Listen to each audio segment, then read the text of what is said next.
Hey everyone, welcome to our first Frag Friday. A little bit about Frag Fridays. It's gonna be our weekly Friday video where Eric's gonna talk about a couple frags that we're gonna have put onto our website. They're gonna be in the Wysiswg section. They'll be labeled as weekly Wysiswygs or the Wysiswg of the week. We haven't figured it out, but we'll figure it out and it'll be there. So stay tuned. We got 6 corals this week that you can go find on the website. All right, folks, so these are the 3 frags we got for this week. To the left front is the Bonsi Echinata. In the back, there's the Manny Pacquiao. And here to the right is your Event Horizon. So these guys are a little different care on each one. The Event Horizon Millipora on the right, and in the back, the Manny Pacquiao likes a lot of intense highlight, whereas to the bottom left, that Bonsi Echinata will only need a moderate to highlight, not bright. It can adapt to the brighter lighting over some time. The big important factor for the deep water is high flow. You got to make sure you have flow, because the way the branches grow, this is the colony right here. As the branches grow, you can see how tight it gets. So it needs that flow. If it doesn't get adequate flow through all the branches, you end up with algae growing within it, and that will kill the coral. Frag fact! I get this question all the time, especially new hobbyists. Corals, or they refer to them as a plant or an animal. I'm asked, what is this, a plant or an animal? So that's the question of the day we'll talk about with corals. A fact. Corals are animals. They do have a symbiotic relationship with an algae plant living within their tissue. That's what gives them their color. That's why they'll fluoresce and color up. It's the algae within them, the zooxanthellae. That photosynthesizes light, producing glucose, oxygen for the system that they're in.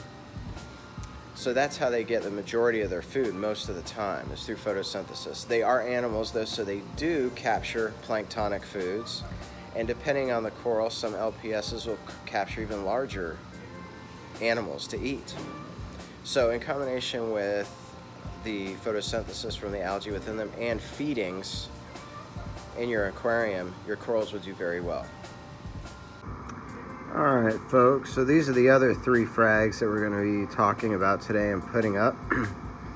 To the bottom left is the ASD Rainbow Phoenix Montipora. It's an undata. To the right is the Alien Pox Cyphastria. And up here is our pink orange Tip Goni. I just moved it, so it's not open all the way. This is opened up all the way. And some of the frags we have here of it. Now, these are 3 different corals that require totally different care, okay? The Cyphastria on the right-hand side is a low light, moderate flow to high flow coral. In other words, it doesn't require a lot of highlight. You give it high light, and it's gonna bleach. So, a lot of times people place them like on back walls or down in darker lit areas.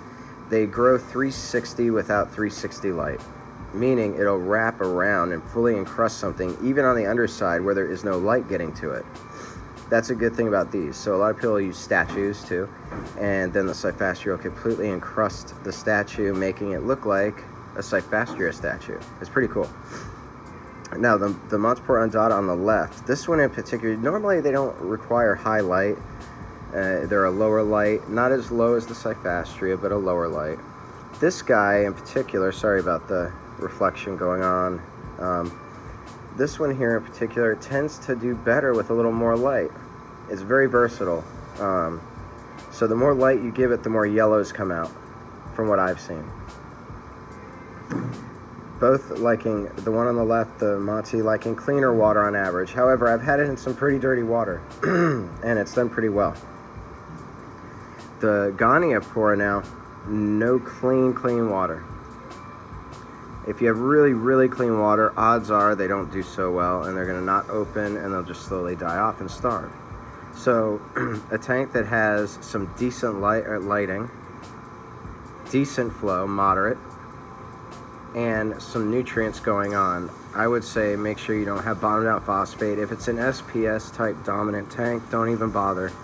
It's probably not going to go well unless you're spot feeding very regularly, and then that's a hassle a lot of people don't want to take on. So, but these are three different versatile corals that are very common, very popular, not crazy difficult to keep. Thanks for watching, guys. Again, all those frags are going to be on the Wysiswg section on the website today, so you can go get them. Yeah, every Friday we'll have more frags put on the website, more featured frags, so you can get that specific frag that you see in the video. So comment, rate, subscribe, put the post notifications on so you can see those new frags every week, so you can go get the coolest and the newest frags. So, see you guys.